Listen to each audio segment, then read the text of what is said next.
Bonjour à tous, aujourd'hui on va préparer un sneakers géant 100% fait maison et vous allez voir que c'est plus facile qu'il n'y paraît. Tout d'abord je vais faire fondre 450 g de chocolat au lait au bain-marie. Vous pouvez aussi le faire fondre au micro-ondes. Vous pouvez choisir de remplacer le chocolat au lait par du chocolat noir. Quand le chocolat est bien fondu, je le retire du bain-marie. Ensuite, il va vous falloir un moule à cake en silicone.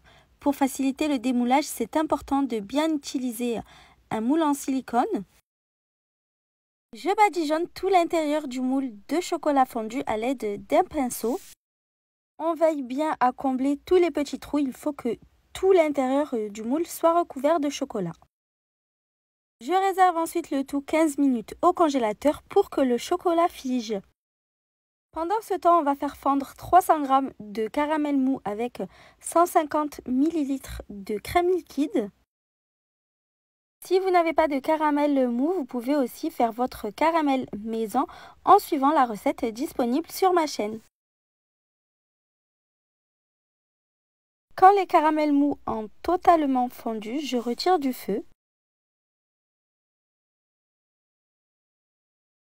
Hors du feu, je viens ajouter 250 g de cacahuètes non salées. Je mélange bien avant de laisser le tout complètement refroidir.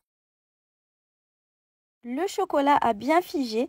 Pour le solidifier, on va appliquer une seconde couche de chocolat fondu et ensuite on remet au congélateur le temps que ça fige.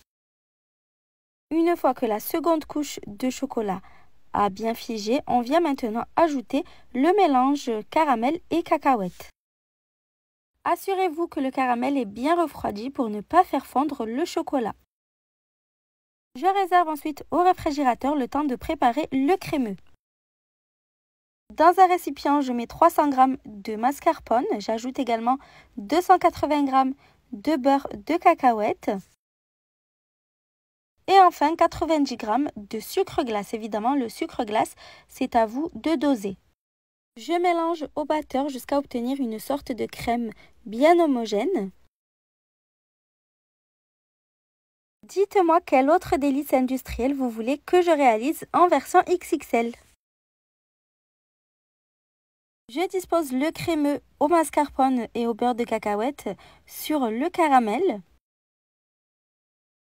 Je l'étale uniformément, il doit recouvrir toute la surface. Je réserve à nouveau 30 minutes au congélateur, le temps que ça fige un petit peu.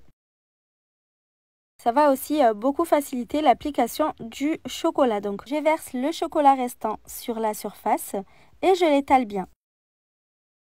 Je vais ensuite laisser le tout bien figer au moins 1 heure au réfrigérateur avant de pouvoir démouler. Le démoulage se fait très facilement. On commence par décoller les bords avant de venir retourner le sneakers géant sur une assiette. Je vous invite vraiment à essayer la recette et à me donner vos avis. Le goût est exactement le même que les sneakers, alors si vous aimez ces célèbres barres chocolatées, vous savez ce qu'il vous reste à faire. À bientôt!